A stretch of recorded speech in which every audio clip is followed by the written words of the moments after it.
You're watching PEGRI TV, Rhode Island's public access channel.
And welcome to another edition of An Hour with Bob.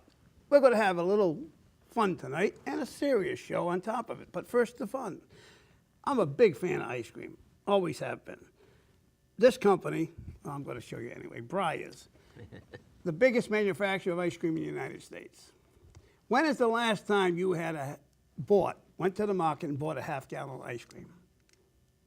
If the answer is in the last 3 years, no, you haven't.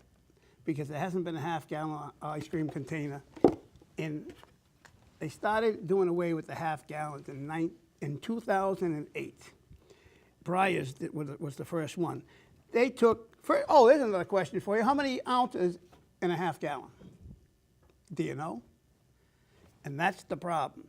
The reason that they were able to do that, to knock off, get this, 8 ounces off a half gallon, is because most people, especially people under 40, don't know how many ounces are in a half gallon, or a quart, or a pint for that matter. The fact is, 64 ounces to a half gallon. Breyers in 2008, followed by all the other companies, knocked off 8 ounces from a half gallon. They went from 64 to 56 ounces. And that went by for a few months. Nobody beefed. So guess what they did? They knocked off another 8 ounces.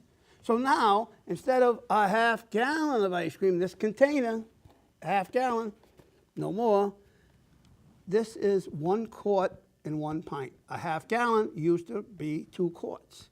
So instead of a half gallon, 64 ounces, instead of 2 quarts, you're getting 1 quart, 1 pint, which equals 48 ounces.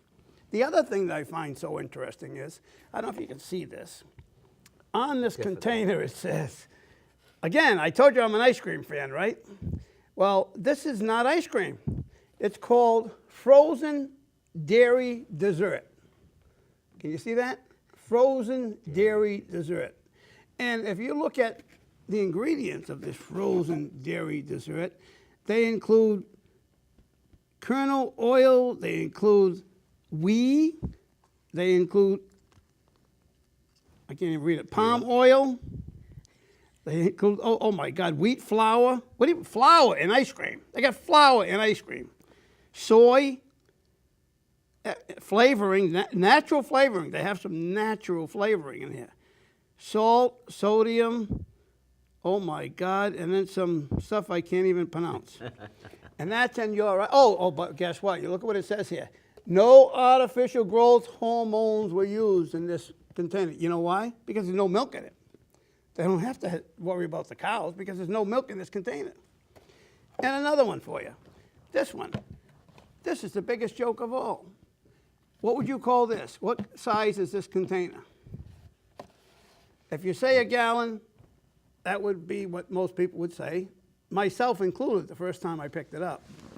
But I very soon noticed it's not a gallon.